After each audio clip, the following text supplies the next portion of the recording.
back 1, 2. Right. But then they go sing, they go, oh, and it's like, yeah, you got to do that from the beginning. Yeah, no, absolutely. Yeah, get coming out as real as you can there makes a big difference.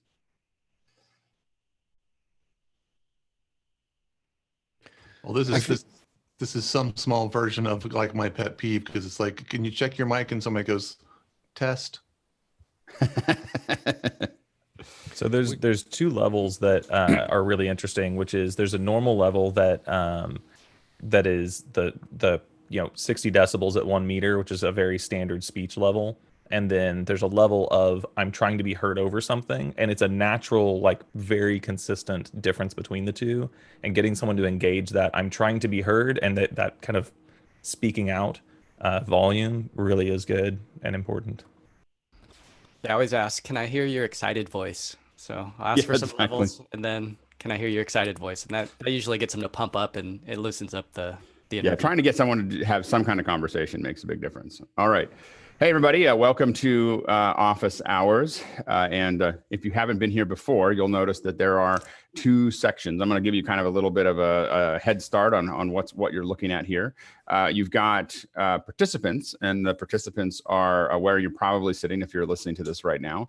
And I need to hand off. George, I'm going to hand you the, are you ready to be the switcher? George Kennedy, you ready to be the host? Sure. Okay, here you go. So your view, George, is the host. Phil, I'm going to have you do the Q&A. Are you ready for that? I got you, man. Okay, cool. So anyway, George is going to do the switching. Just switch back and forth, George. Keep it equal between speaker view and gallery. Just wherever you find it interesting. But your view is everybody else's view. So to get back to our regularly scheduled program, you're in the participant area. If you want to be in the panelist area, what you need to do is you need to get in here early before 6:40, before we start doing mic checks. So get in here early and raise your Zoom hand. We open the doors at 6 a.m. on the dot. So if you get in here at 6, you can chit chat with everybody. That's pretty much all we do. And sometimes I'm here, sometimes I'm not, but it's always a great conversation. Everybody's trading notes and doing stuff starting at 6. And so you're more than welcome to come early. Don't come before 6. There's nothing happening here. But at 6:40, we'll start doing mic checks. At 6:30, we're going to, we put out the Discord link. The Discord link is how do you get to our online conversation that's happening all the time. We've got almost, I think almost 300 people in there now. So, and they're all chit-chatting away when they can't chit-chat in the morning with us. So you can join Discord then. If you're trying to find it now, it doesn't work. The link is dead. It lasts from 6:30 until 7 o'clock. But we'll put it out at 6:30 tomorrow morning again, and then you can jump in there.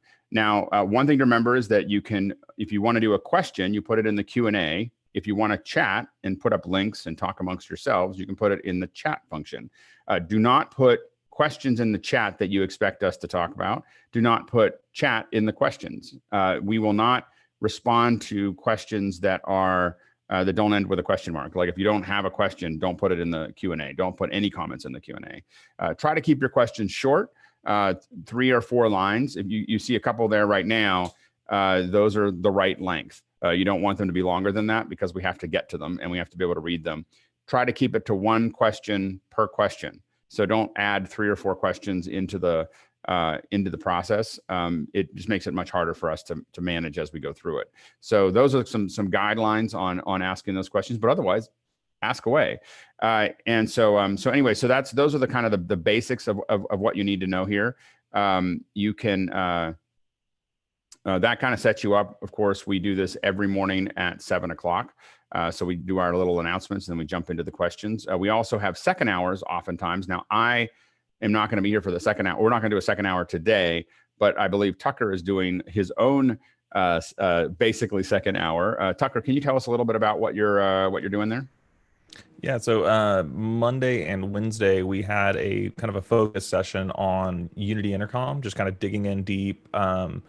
And Monday we just had a general kind of, how are you guys using comms? What would, how would you use this if, kind of conversation.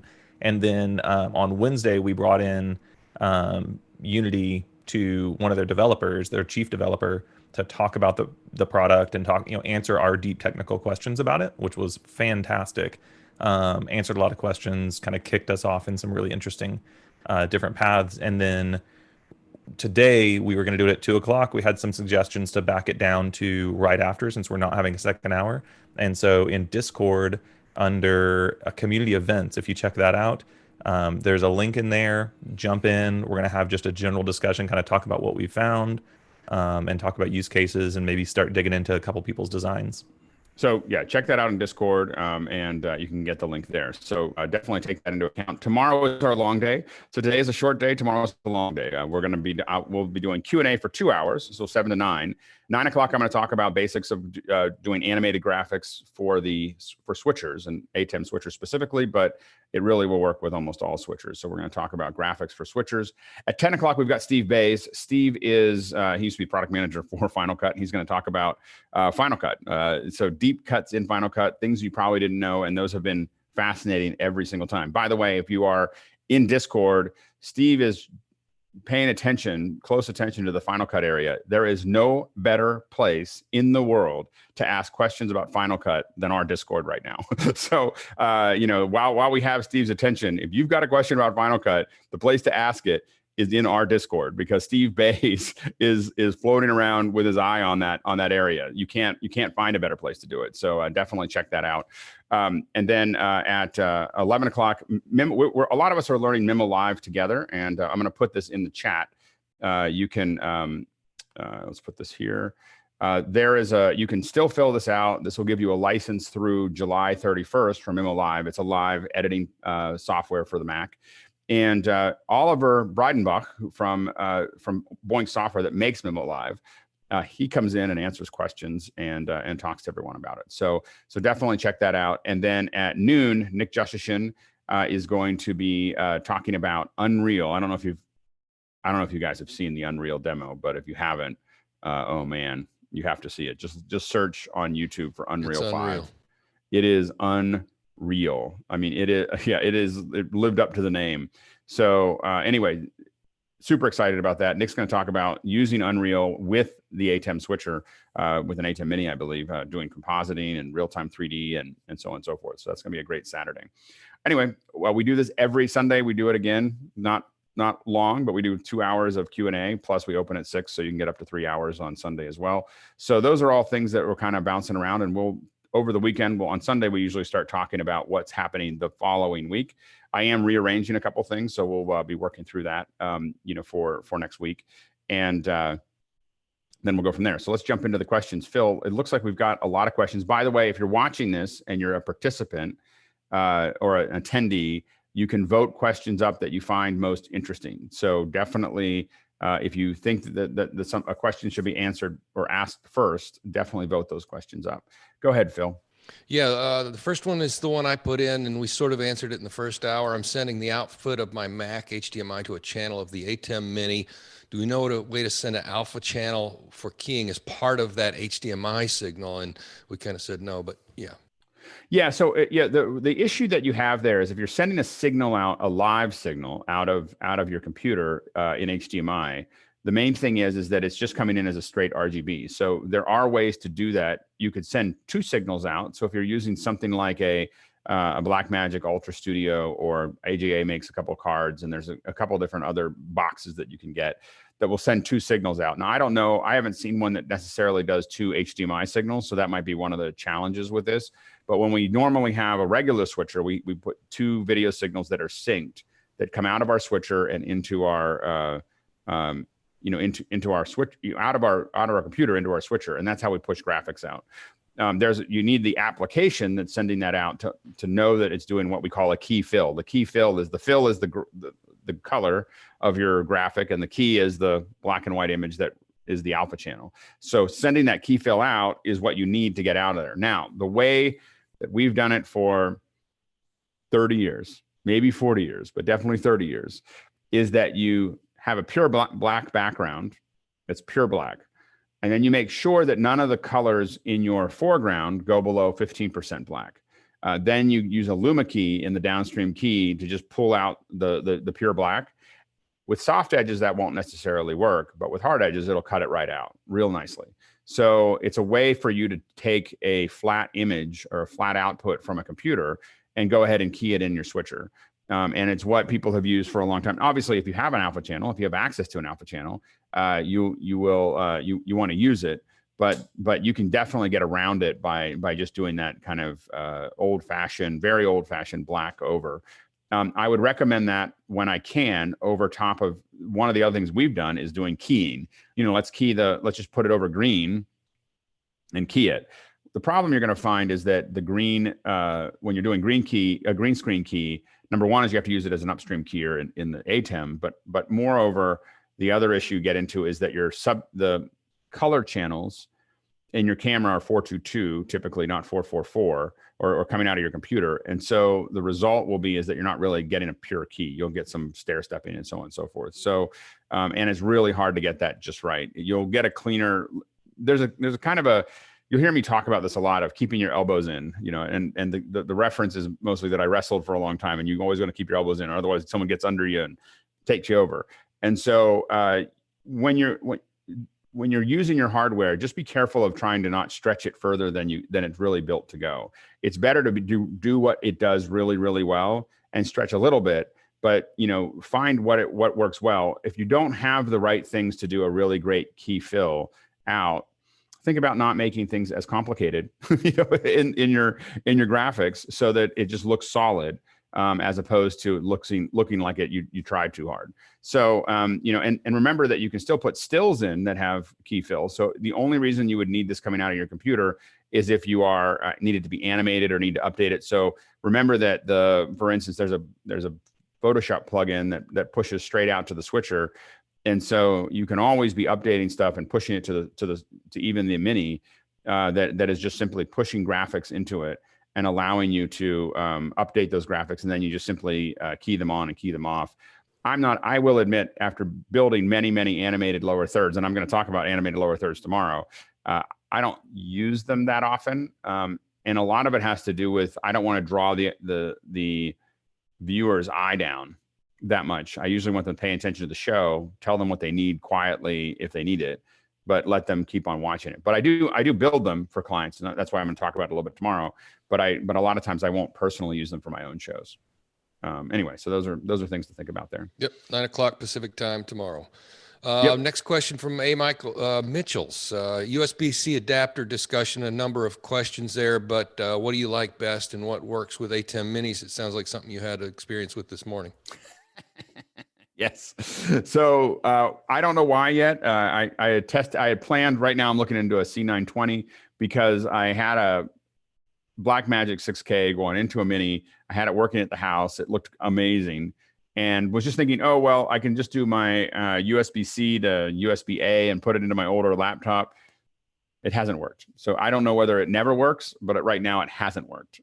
Which is that I can't get the ATEM Mini to sync up with looking like I can't get the webcam portion of it to show up on my laptop. I have a feeling it's the 1080p, in there, and it's not, because I know that I've used the web presenter with my laptop often, but I wasn't successful at getting the Mini there. So I'm uncertain if the older machines will see it.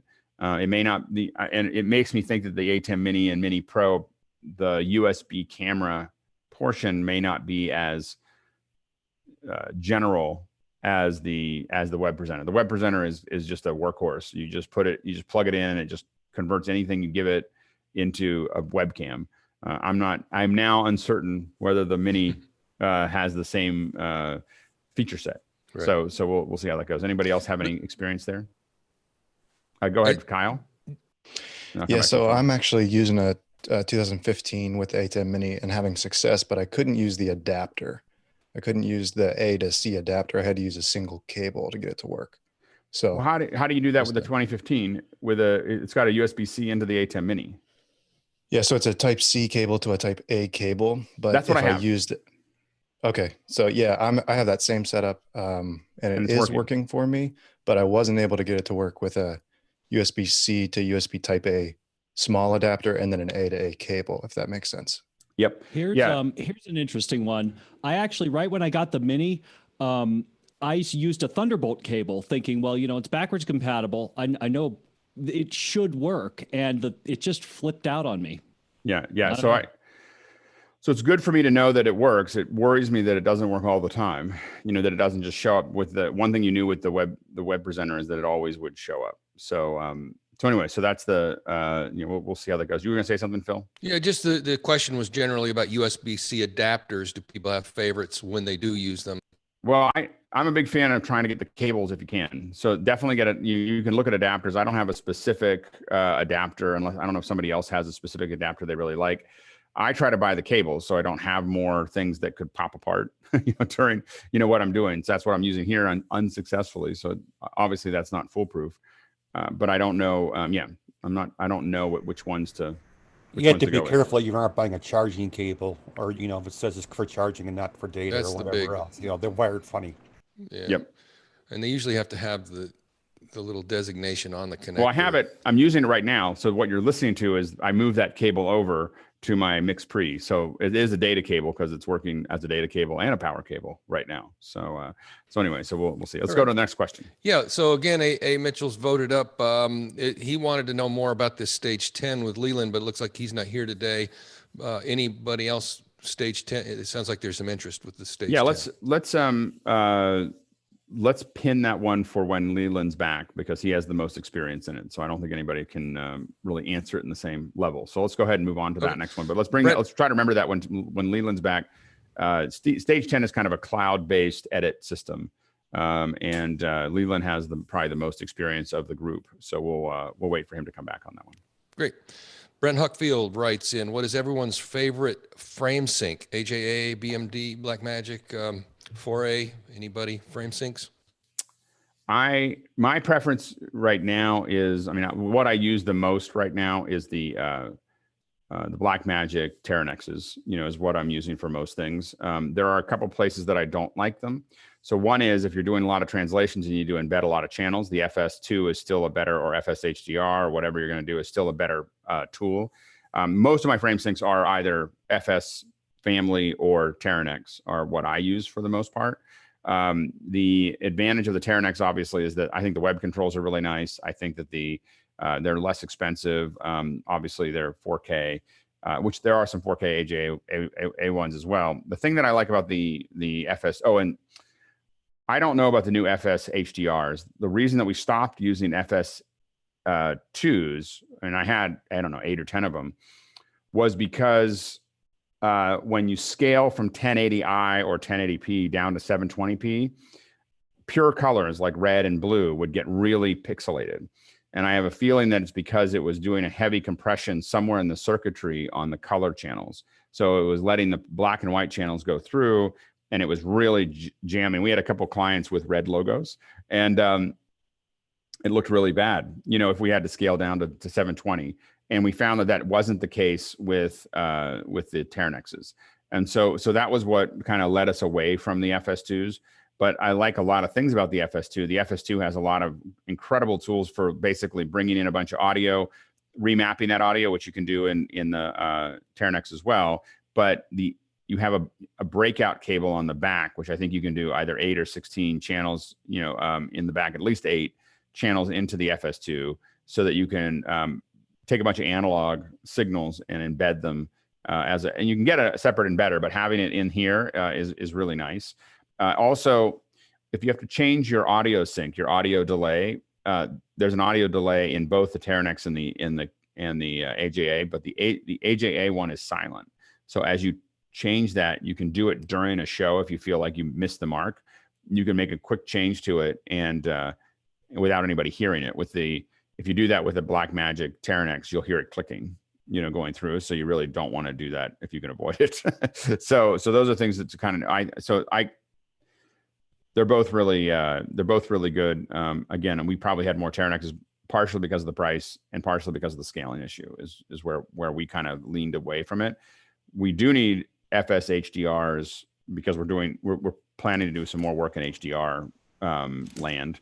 And so we need the FS HDRs to do the LUTs and the transforms, for what we're doing, and the flagging of HDR content. So anyway, any other input on frame syncs? No? Okay, let's go on. Let's move on. All right. So Doug Ferguson asks, our cameras are probably one of our weakest links in our production. What's a good strategy in replacing several cameras? So Doug, you're on here, right? Yes, I am. Yep. What cameras are you using, and what are you using them for? So we have we're a bunch of Sony cameras. So we have three 3X EX3s, two EX1s, and then a couple Marshall cameras. We do a lot of sports, a lot of live events, and the things that I'm thinking about is like we need some longer lenses, and those can get pretty pricey pretty quick. And my question is, if I'm going to move that direction, do I start with like two, so I have two matching cameras, or do I start with one long lens? And what are you switching with? We have a TriCaster and vMix as our backup. So, and we do everything fiber with fiber converters. So we get fiber back to the truck and then send it out from there. There's a lot of, I mean, you have a lot of, and are all the cameras operated? Like for a typical basketball game, we'll have 4 operators and everything else is stationary. And I have like one PTZ beauty camera that I can control. Right. Yeah, I mean, and so you're doing basketball games, so your throws, they're pretty long throws, right? Hundreds of feet. Right. And so with with the EX3s, it's a Fujinon 20 by lens. Yep. So it's okay, but to take it to the next level, and like if we do a college graduation, we're way far back in an arena, and so we need a bigger, longer lens. But those things can get pricey, and I don't know if like to buy new, to buy used. Well, when you buy matching. Yeah, I mean, you're not going to buy. I worry about matching cameras. I wouldn't necessarily worry about matching lenses because they're just not going to often match unless you buy them all the same. And so you really have to get better at color correction against those the subtle changes between lenses. For those watching, your lens, every lens is going to have a slightly different color. A lot of us think that we can just cut and paste along the cameras and they're all going to be the same, but the lenses will have their own character that they're bringing to it. So you have to kind of keep that in mind. And that's why color correction is so important as you kind of plan those. My thing is that what we've done in the past is really bought the lenses that we use the most and then rent the lenses that we need for a specific job. So we're not going to buy 70X lenses or 80X lenses, whatever, typically we're going to rent those out. We do want to buy camera systems that are going to be compatible with those lenses. But we want to know that we can just, we can throw along, we can rent a long lens. Like for instance, I do a lot of, this wouldn't necessarily be good for what you're doing, but I do a lot with PL mounts. And so the largest PL mount, or really the largest practical PL, is a 50 to 1000 Canon lens.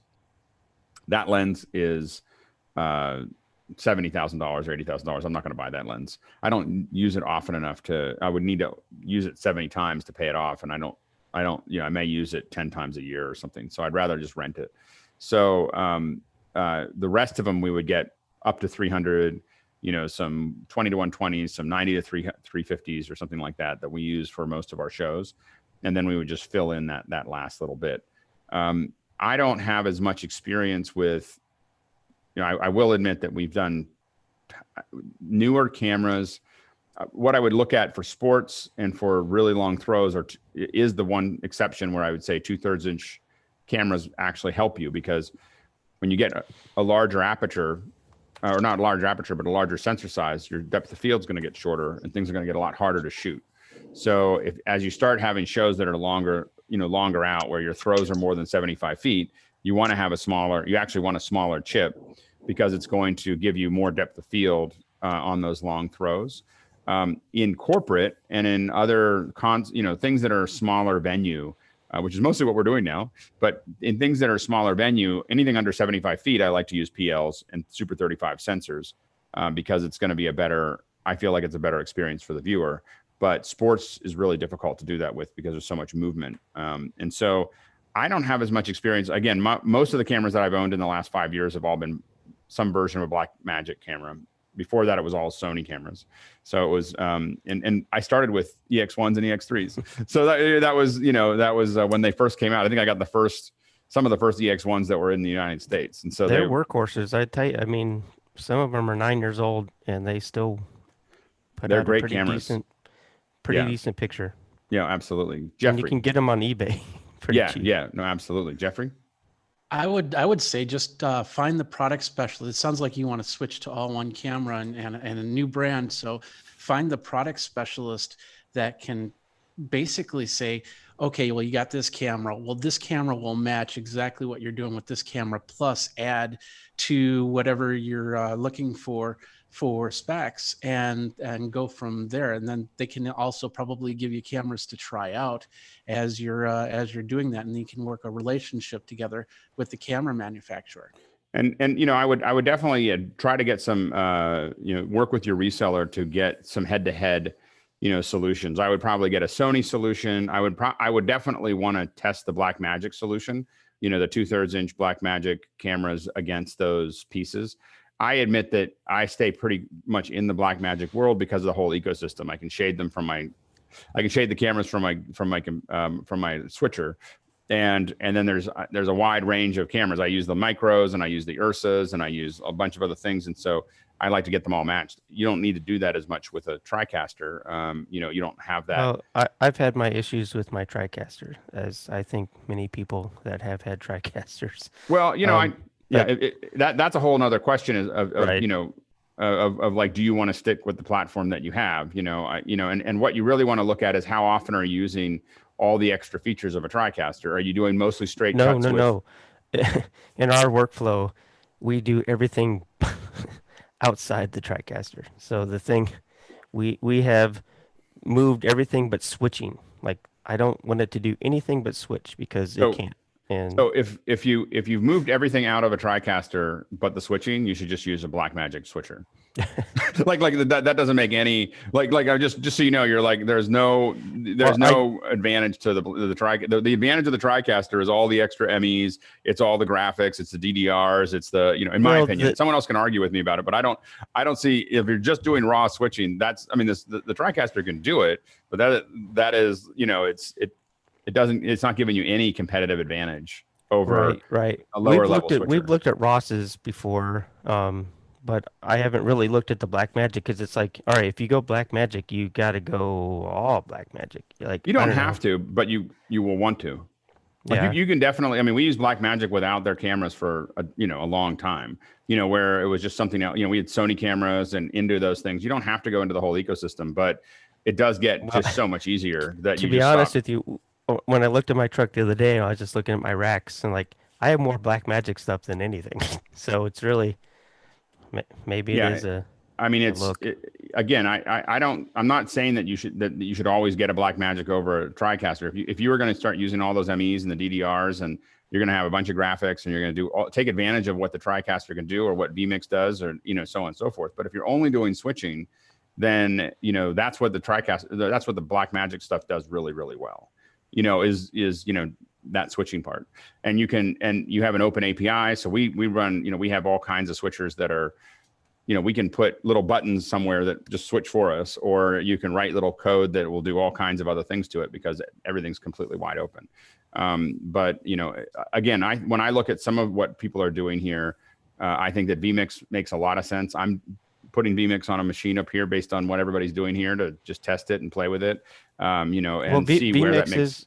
It is our backup. So I have cameras routed to it. So in case the TriCaster does go down, I can it's our streaming machine too. So we don't stream out of the TriCaster. We stream out of vMix. Yeah.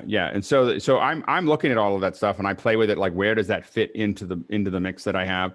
I use Mimo Live for some of the pieces of what I'm doing, and also for simpler things that I want to have on my computer. So I'm not wedded to just, this is the only way to go is to use Blackmagic, but I will say that it just doesn't, I don't get a lot of, knock on wood, I don't get a lot of crashes, you know? And so we have some people talking about minis that are doing funky things when they add graphics. And so I don't know about the small ones. I mostly use the larger ones. You know, I have a, you know, Constellation 2ME, 4ME, you know, that type of thing. And we would need that many inputs. So right now we're about filling up our TriCaster, so it is time to look at Well, the number of inputs as well. the Constellation is 40 in and 24 out. Right, It's that a would do thing. it. Yeah. That it doesn't. You can do a lot of things with that. Yeah. You know, like it becomes a, you can run with the multiple MEs. You can run multiple shows, out of the same switcher. I don't like doing that. I generally want to split my shows. I usually want to have 2 switchers for the same show, not 1 switcher for 2 shows. It's not the direction I usually like to go, but it's something to consider. Anyway, so yeah, it's a good question. No, I appreciate and we'll keep on discussing it. Yeah, let's go to the next question. Yeah, Shane Dittmar says he's doing a lot of Zoom teaching online, and he's wearing some, getting tired of his clunky over-ear headphones. He needs to hear in stereo to do his work. Wants something significantly less uncomfortable. Any suggestions? Brian. Go ahead. Brian, do you have any suggestions? And Tucker. Well, you can go with some kind of an in-ear monitor solution.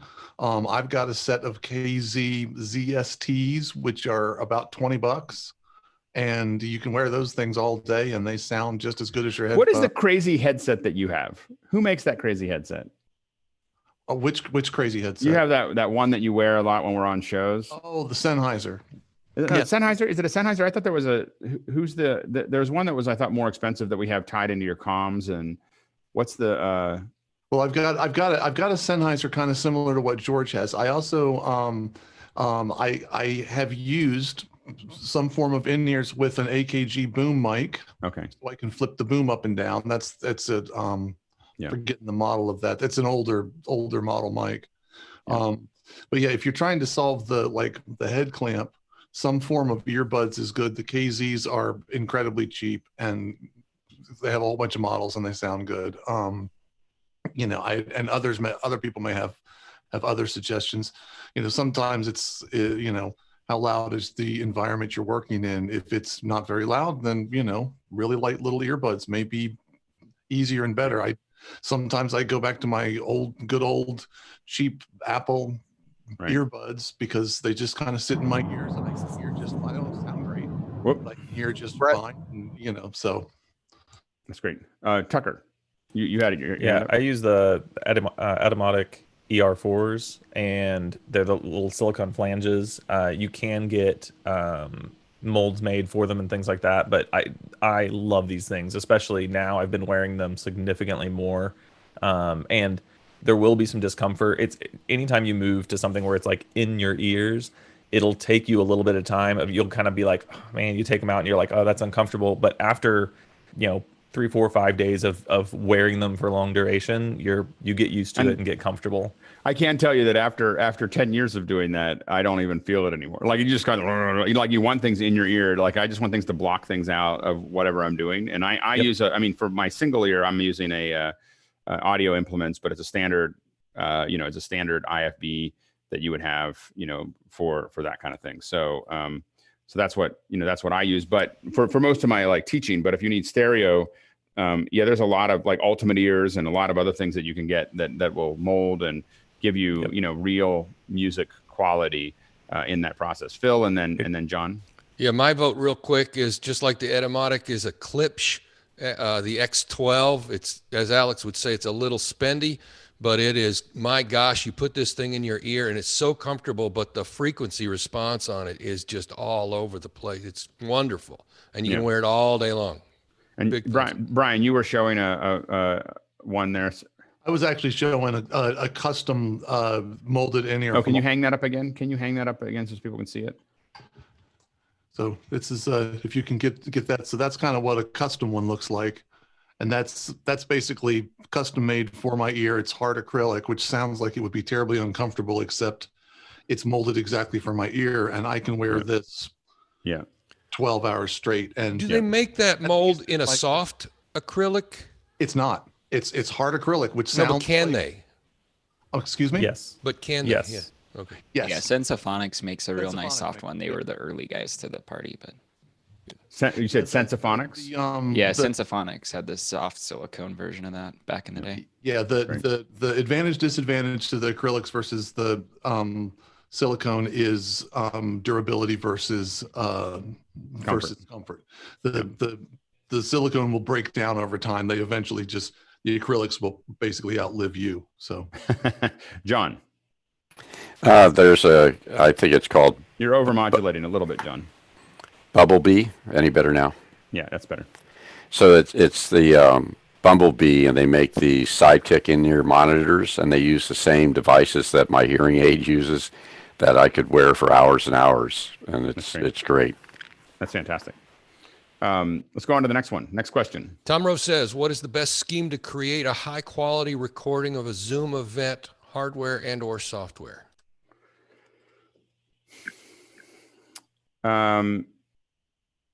We've had a lot of people asking us about this, actually. What I would recommend is, number one, is in your records in Zoom, is to make sure you turn on record channels. So you want to record all the channels of your audio. So the audio is, and I will continue to argue that audio on all of these is more important than video. So that's the first step. The second step is record with 2 screens. So you have a computer that is going to record, and you basically want to record the gallery in one screen. And then as you're cutting away, you want to have the other one be the kind of the individual single shot on that second screen, and have it pass through HDMI, pass through a recorder, and go up to that screen so you can see it. But now you're getting the singles of what you're doing there. Now you can make this a lot more complicated. If you have 2 or 3 computers, you can lock. We used to do with Hangouts. We used to lock we'd have 8 computers, and we'd have them watching things and with a couple people, not 8 computers, but we have 3 or 4 computers grabbing 3 or 4 different people in a Hangout.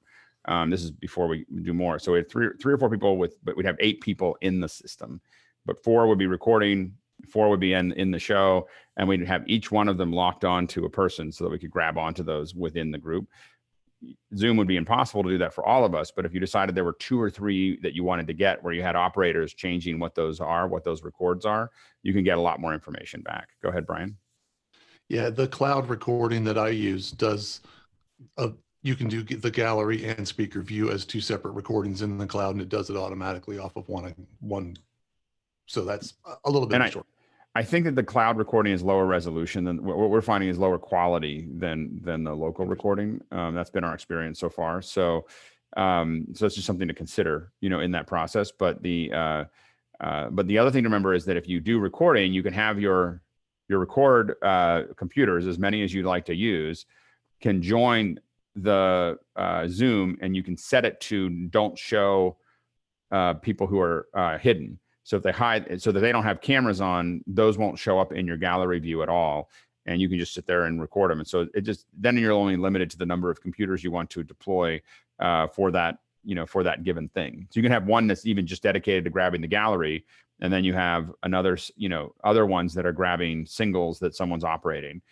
So those, I know that sounds crazy, but you may find that there's 3 or 4 people that are interested, that you want to make sure you get the ISOs of that, and you don't necessarily need everybody else. And that might be what you need, or everybody else is captured by the gallery view. All right, next question. Kaylin Winfrey asks, are there any good solutions for remote multicam productions, like an ATEM over the internet, PTZ mounts? How is that usually done? Other people can jump in. The way that we've done it is to get build a VPN that allows us to grab onto our switcher. No matter what switcher it is, just you want an IP connection to that switcher. There are ones that you can use that you can share. We've tested, like, for instance, Livestream Studios remote control, but we found it fell apart. So while we were testing it, fortunately not while we were in a show, where it just kind of disappeared. So we don't have a lot of confidence there. But what we have done is you open up that and you can switch it. You can do hard switching where you don't have the preview. If someone's there, you can actually use WebRTC or Hangouts or Zoom to send the multi-view back to you, so you can see what you're previewing and see what you're setting up, and you can get this real-time, almost real-time background, or Skype, to get a return back so you can see what's going on. We have not used a ton of PTZs when we do these remote mounts. We either have an operator or 2, or we use more cameras. So having more cameras that are locked off lets us move around. We usually want to have still a person there somewhere that is going to be able to kind of fix and reframe stuff in that process. And we are definitely looking at PTZ issue. The issue, here's the issue with PTZs, is that we often find that they are tweaky.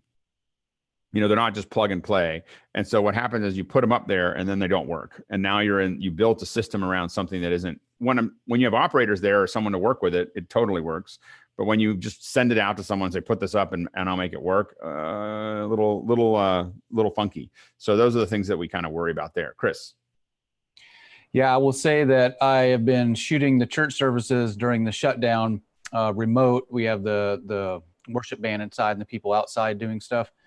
And I used a Moza Air 2 for a pan and tilt with a little, whatever it is, the drives that zoom in and focus. And that worked great until it went down. But I'm in the position where there's only one, I have to cover 3 cameras and I don't have anybody else to help me. So that, that just goes down. But yeah, if you have extra bodies, just put a body on a tripod. Well, and we like PTZs a lot. I mean, so I use a lot of PTZs, and the PTZs that we've used most we've had the BRC 900s, which are now the BRC 1000s, which are really good cameras. We put those into some kits. And so those Sony cameras are really good. I'm really interested in the new Panasonic 150s because they send telemetry data of the camera position and rotation back to a system which would allow you to theoretically track virtual sets, into the camera shot.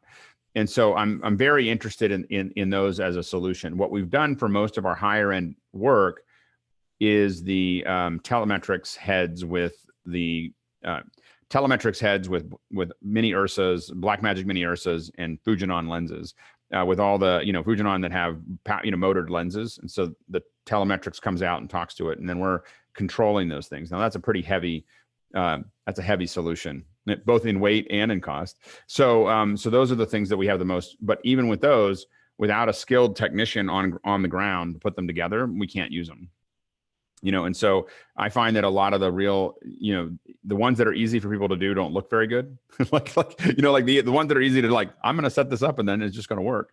Don't look as good as something bigger. But I would look at, for PTZ heads, I would look at the BRC 1000s and the Panasonics. And I don't know whether the ATEM, the larger ATEM switchers can control those. I'm almost certain that the TriCasters and other things can control them. But then you're sending out a piece of software to a remote location, which I would not recommend. Chris? Yeah, so I've had 100% success with this little thing. This is a SERP Mini, and it just rotates. So one axis, but you control it with your iPad. And if you can change it while you're on the second camera, it's already set up when you switch back. That's never gone down on me. So yeah. And the big thing is when we get ones that are really easy to use, a lot of times their sensors aren't as good. That's always my complaint, is that they're smaller sensors, deeper depth of field, and so that's, for coverage, I think it works fine.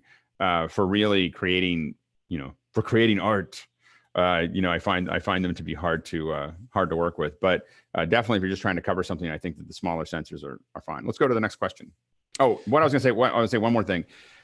The way we do it, I started talking about VPN, is that everything in the system that I deliver is controllable over the VPN, which means that whether the mixer, the switcher, any of the other bits and pieces, what I want to be able to do is send a box out that someone can just plug in, and then I can run everything. And I'd rather work with them a little bit on the camera angles and do that than put anything in there that I can't grab onto from a distance.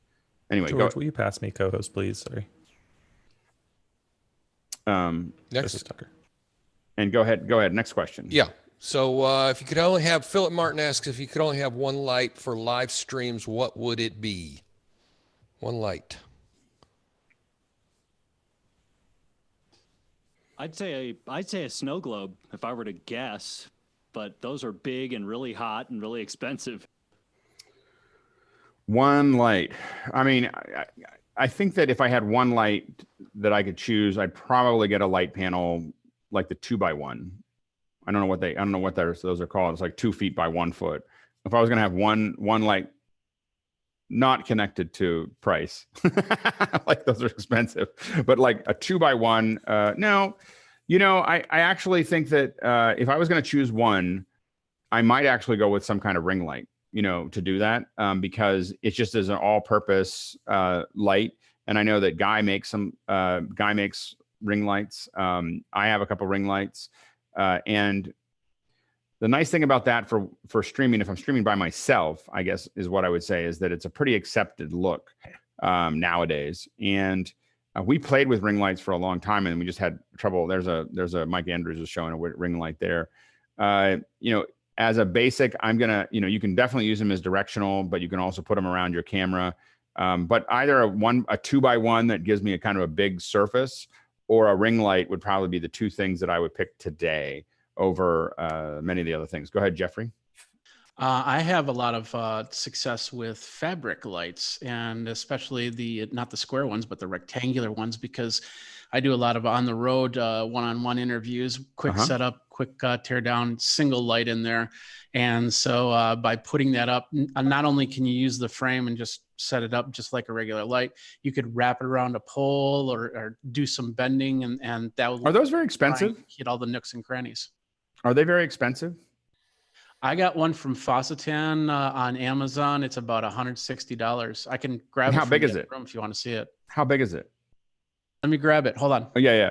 I find the fabric ones, every time I go to, the fabric lights came out a couple years ago. We started seeing fabric lights, and I just find them fascinating. Like I every time I look at them, I'm like, look at the fabric, like all the possibilities. And then I never get one. But what it is basically the LEDs embedded into fabric, and then you can, it's a flexible. It's a light up swifter. Yeah, if somebody's using like something for like local streaming at your house, Elgato have a beautiful lights. It's called key lights. All right. And you actually mount them on the table. So if you have no room between the table and the wall, they're very flat, and you can control them from the computer with the temperature and the intensity and everything. And it's very slick. You can go to elgato.com, and that's what all gamers are using. It's the best. I definitely want to check those out. I haven't had the opportunity yet. So Jeffrey, that's and show us. You can take it off and pull it and wrap it around. See. Yeah. All Velcro. So there's go ahead and pull it off. I think it's less than the light itself. I just want to show the light. So I missed it. Is that into that material? Which light is that? I missed that part. I think he's gonna tell us again. Like, that's the light. See, there's a frame, and then there is a light, and it bends. Now you do have to, the diffusion that he had on there is important. Like, diffusion's important with these because the LEDs are pretty far apart. So it's, if you thought that you saw a little bit of grain or a little bit of pattern when you looked at a regular LED, you'll get more of it here. You can see that those lights are kind of apart. Hopefully we got that full frame there with George there. So, but if he shows that there, it's super interesting. Yeah. Anyway, so that's a Beauty Bubble says, I want that as a dress. Yeah. I think they might make them that way. Someone's got to sew those in. That would be amazing. You do a really cool setup there. So anyway, and then Joe Floyd's showing he's got a larger ring light there. And Guy, you said you're using ring lights, right? That's what you have there? Yeah, I just have 2 ring lights right now. I find it to be pretty simple. I like this new one for the app that you can spin any color, so I could change this background to any color. But yeah, I mean, for YouTubers, so the story behind why we started even getting into the ring lights was when light panels first hit the scene, they had one that was $3,500. And so when I saw these other ones coming in at less than $200, I'm like, everybody, like, try this out. And one beauty blogger tried it out, and she just turned on all her fans, and it lit up on YouTube. But yeah, for a single light, I think that YouTube agrees that just ring lights. Yeah. And if you look at YouTube and TikTok, TikTok, like if you see every behind the scenes for every TikToker, there's a ring light, that's there somewhere in their thing. So as I started, my old fashioned way to do it would be, I need a 1x1 or a 2x1. The new way to do it would be, the cool way is what Jeffrey showed, but the way that everybody else is doing it right now is ring lights. And so it's Is the idea of the ring that you don't get shadows because the lights come up from all directions and things? I mean, it's kind of just giving you this big soft light that's coming right at you, and you mount your camera right in the center of it. So you're not getting a lot of shadows. It's lighting up just the person that needs to be lit up. It's tough if you wear glasses. Yeah, and you will. And you will get that little circular, which in a lot of music videos is popular, but that little circular highlight is what you're going to get with the ring light that some people like and some people don't. Next question. Michael Tucker asks, is anyone using a derivative of Caspar CG for automatic playout? Yeah, so Caspar CG has been around for a long time. It's open source. It's free. You just need to buy the hardware to make it work. The hard part is that what made it really, really great when it came out was that it was Flash-based. So it was really easy for you to get people to build graphics for you because there was lots of Flash folks that were developing. Now there's not so many. So I haven't seen it I mean, I definitely saw it around in productions we were doing for a while. I haven't seen it in the wild lately. So, but it is a low cost solution for that. And never used it myself just because there was more setup than the other ones that I had. So that was what maybe MIDI or Playback Pro might be alternates for automatic play out. Yeah, there's lots of different. If you're looking for playlists, because you have to decide what automatic playmat. Do I want to cover 8 hours of content with a playlist, or do I want it to automatically fire when I cut to it, which the HyperDecks do really well? Do I want it to, so automatic, it depends on what automatic means in that question. Tucker? Yeah, we've used it for a kind of what you're using QLab for, as far as they threw it to us last second. Like, we've used it in that situation, and it's a really good, just very, very solid play out. Definitely recommend looking at it. I have not done the graphic side of it. It's just file play out. And I have to admit, we're testing MIDI pretty hard. That was Beju's suggestion, I believe. And MIDI is another, MITTI, I believe, is one that I didn't know anything about. And the advantage over it is it's probably closer to Playback Pro, which is a little long in the tooth. Playback Pro just didn't really keep up. But MIDI is modern interface, modern stuff, but simpler than QLab. And simpler and these are for just-in-time playbacks. So someone comes in with a last-minute thing we want to throw in, or if you're in a show, you want to load something in without a lot of hoopla. For most of what we do, we're using HyperDeck Minis because we can cut to it and it automatically starts playing, which we like. But we like to load up all of our heavy stuff there where we know it's going to come out the other end. We have to conform everything, but it all works. And then we have right now we still have QLab, but we're kind of moving towards MIDI for those playbacks. And I haven't had enough time to test it fully, but right now it's pretty cool. And it's not very expensive. I think it only runs it has a free version that you can test. It runs for 20 minutes for free or something like that, or 40 minutes for free. And then it's like $300 to get the one that actually just keeps pushing stuff out. Go ahead, Beju. Yeah, so MIDI is really handy for that. And if you need to do the extra audio tracks, like if you want to do multi-track audio playback, if you're doing that from QLabs, MIDI has a sister product called Vezler, which lets you do multiple audio tracks, DMX control, MIDI control out. So you can use that as a show control system. That's awesome. And there's a couple of reasons that you might want to do multi-track beyond stereo. One is that you have surround, is one possibility. But the other one to think about is a lot of times we have music that's licensed for the room, but not for the stream. And so we'll put multi-track in and have the second 2 tracks be what's going out to the web. That way, no one has to think about what they have to play or whatever. You just play the video, and we only get what we're supposed to get. And so it becomes a much easier routing perspective if you're able to do multi-track, if you don't have that music licensed correctly. Go ahead, Phil.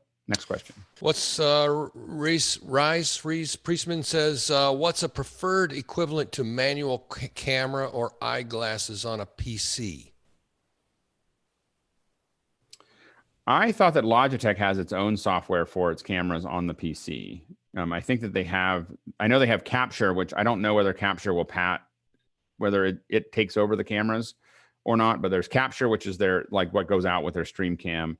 But I think that there's a Logitech software that runs it on the PCs, but I don't know that. Anybody else have an answer for that? Nope. All right. Let's keep thinking about that and see if we can't pick it up on another day. Go ahead, Phil. A couple of questions from Rick Markley about the Huddle Cam HD in lower light, and what's the field of view? Do you know what do you know what the field of view is? Yeah, I had it pulled up here just a second. I think it was 108 degrees was what the website said, which is So really. that's the base. So 108 is what you start with, and then you're zooming into that, so you're getting less. But 108 is its kind of. There. And then what do you think of it in lower light? So far, so good. I mean, this is, well, that's really zoomed in. I pull it out home. I mean, this is it right now, feeding HDMI out into the switcher. Right. And I'm not very lit in here, but I mean, you can see stuff that's, pretty dark down below there.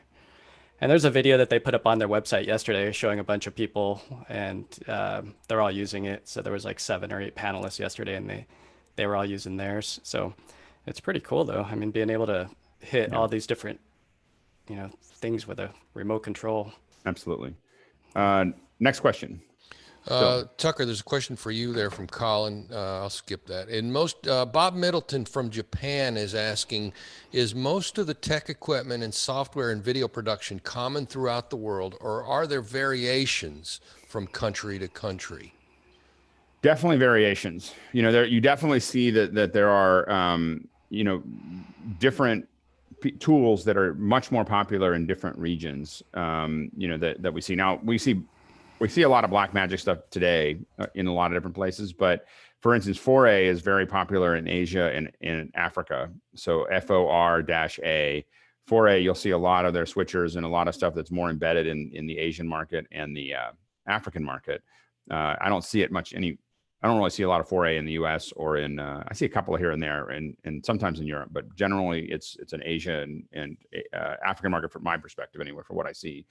Definitely cameras, you see, I find that I see a lot more Ikegamis in Asia than I see here. Sony is obviously pretty, well spread out, but you definitely see it. And you definitely want to, I guess, to make that question short, is you want to pay attention to what's being used and you want to talk to production companies before you go, because you may find that they're in a completely different platform. Next question. Greg Yotes says, good webcams impossible to find alternative devices like the Wyze security camera with the upgraded firmware. What's success? One note is that we are seeing C920s available in the wild on Amazon. I was going to tweet it because I was so excited yesterday, and I was like, I'm not going to tell. I'm going to tell my peeps. I'm going to tell my peeps. Let's go sell it out. Okay, everybody, sell it out. Like, go up there right now. They've got, I don't know how many they have up there, but we saw ones that looked like shipping for, it's like the typical Amazon, like buy now, get by May 21st. I saw that yesterday, and so I don't know how many are out there, but we just saw but what that means for us in general is that we should persuade Guy to buy as many as he can through the supply chain, and then we'll let you know, and then he can come on and tell us when they're all in stock. But I'll gobble up as many as I can. I mean, going to be none. I think they're gone. Yeah. So, well, in Amazon, in Amazon they'll be gone. But what I mean by that is that the supply chain is now starting to get. What that means, more importantly, it's not so much that you can buy them today. I mean, we'll go up and buy them and have them gone or whatever. But it's thinking about the supply chain is starting to reopen, for the C920s and the stream cams, that whatever they were having issues with, if we see any on Amazon, it means that they're new. It means that the supply chain is starting to free up. And so hopefully we're going to see more of those. I got to say, for webcams, I mean, I'm really interested in the one in the Huddle Cam here to take a look at, but as a general webcam, for me, it's C920, 922 and Brio and StreamCam. Those are the ones that, what do you got there, Brian? What are you pointing at? C920. Yeah. I mean, the C920 is just the workhorse, of doing this. The 922 is great. I don't like the C930 because it's really wide angle. So if you're going to do it for a conference room, that's fine. If you're going to do it for yourself, it's too wide, in my opinion.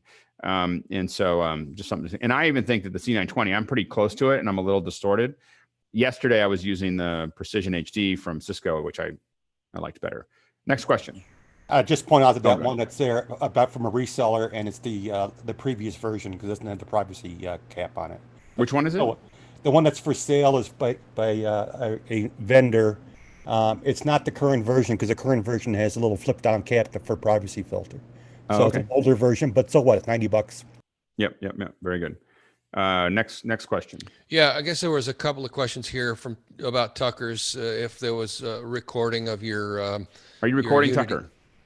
So I answer both of those typed answers, and I will record it, but it's not going to be for distribution. I don't want the pressure of producing a product, and that's not my skill set. I am not Alex.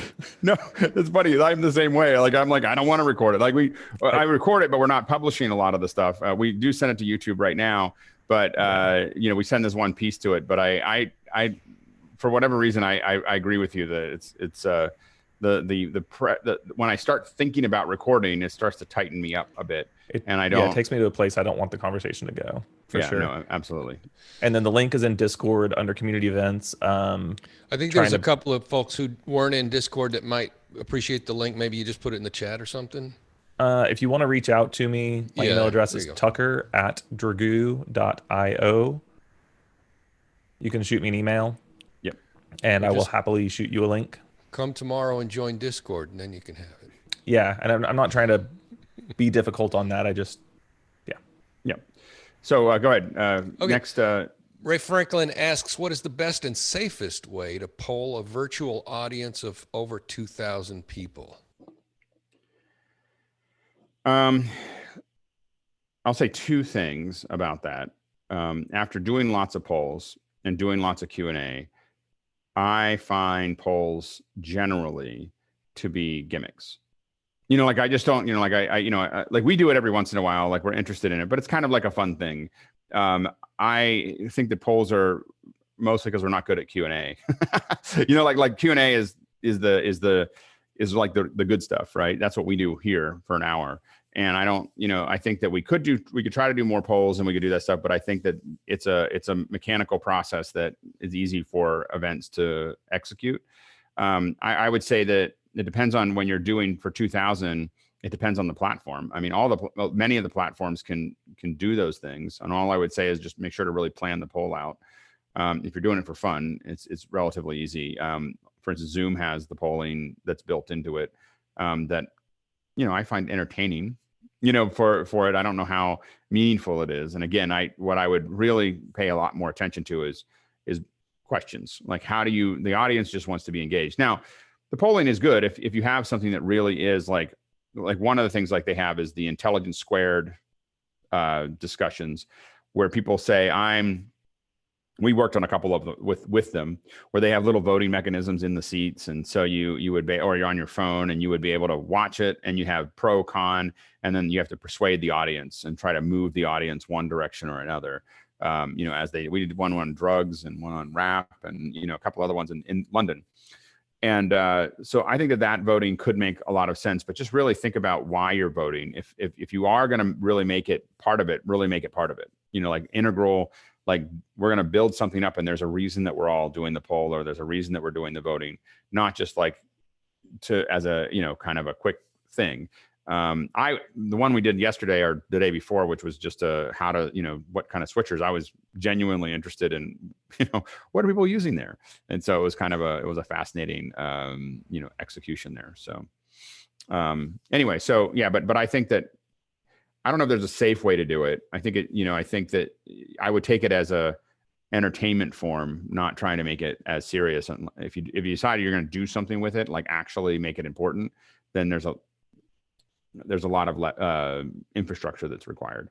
Okay, we'll take one or two more questions and then we're going to move on. Okay, so what we're going to do now is we're going to do the speed round. So people just call it out if you know the answer, and we're going to try to burn through these real quick. Go ahead. Well, I'm not sure this is a speedy answer here.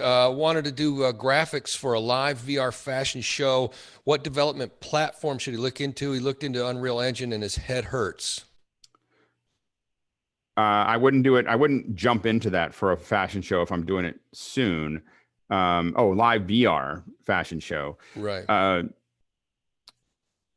Yeah, that's not a fast question. You need a piece of software. There's I can't think of it right now. They make stitching software, but you need basically software that will warp your graphics so that they fit back into the 360. And we've done that. And I just can't. The company name is I want to say Video or something like that, but it's not. It's. I've seen hardware that Voices. does it. I've seen I'm boxes sorry, Voices. that do it. So Voices does that. So VOYSYS, I believe, Voices.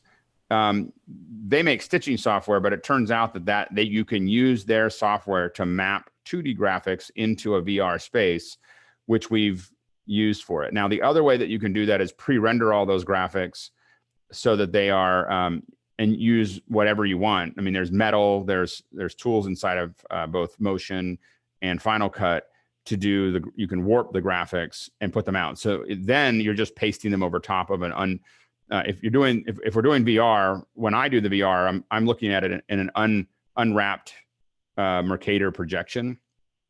So then all you got to do is put the graphics in, and they'll look funky because they'll be unwrapped in a Mercator projection as lower thirds. So they'll be all stretched across the bottom or whatever. But you can warp them into it in post, and then you're simply, if you're running them through a switcher, you can simply key them up over top of it. And that's probably doing all your graphics in post is probably the easiest way to do it. And then using something like Motion or Final Cut or Metal inside of After Effects to do those would probably be, if I was going to do it quickly, that's probably what I do. And your head will hurt a little, but not a ton. Okay, go ahead. A couple more questions. Yeah, Wes Jordan asks about stinger effect on a ATEM Mini Pro like he used to do with OBS. Is there any way to do that? I don't think the minis can do. Yeah, the minis can't do stingers. Do stinger. Yeah, because you can't load the frames. You might. Can you do a stinger with a HyperDeck? Yeah, I think you can do a stinger with a HyperDeck. I think so.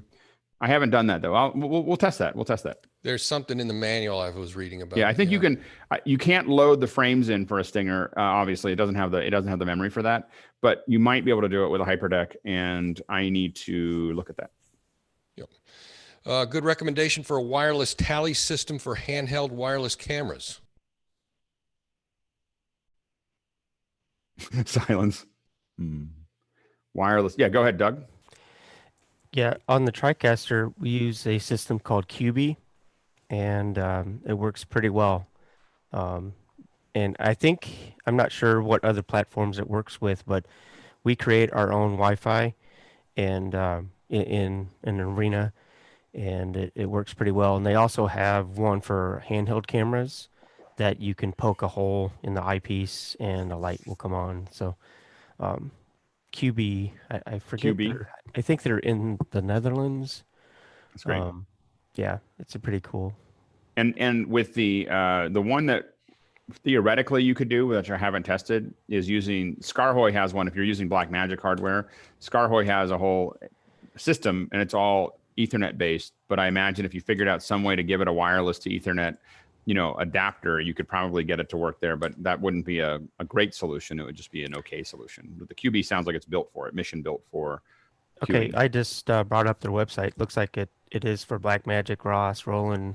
And what's the name? Can you spell it out or put it in the chat? QB. I just put it in the chat. Perfect. Yeah. So check that out in the chat. And I know Jeff Keithley in the group here. He is a rep for those guys. So nice. If you have an interest, Jeff can definitely hook you up. But I love them. Yep. And they work pretty well. Well, let's talk more about that in the near future. Go ahead. One more question, and then we're gonna go. We're running over. Theo is trying to troubleshoot an output of a Wirecast, PowerPoint, and picture-in-picture camera via virtual webcam, and he says his image is not clear and it's soft. Any just quick tips for troubleshooting that image quality? That's Wirecast for you. It does this constantly. You need to check the input and output resolutions that you're dealing with on each of the devices, each of the virtual devices that you're pulling things in from. They need to match up, or else it tries to effectively transcode the resolution, for lack of a better term. And I realize I'm stepping on Tucker's show here, and so we're gonna go ahead and close this up. We ran a little over. We promised until 8, and we're now at 8:08. So we're in 808 state. For those of you who are old enough to know what 808 state is. Anyway, so we're gonna go ahead and let you go. Reminder that tomorrow we are going to start open doors at 6 as always, but then we'll have 2 hours of Q&A, and then we start with the long day. So we've got 4 hours after that of discussion. Hopefully we'll see a lot of you there. Thanks everybody for coming. and have a great Friday. And go see Tucker's thing. If you go to Discord, there's a link in the community events is where we're kind of putting where other members are doing stuff here. So definitely do that, and we'll see you soon. Alex, you have the host powers now. Okay, great. Thanks. See you guys. Bye. Bye.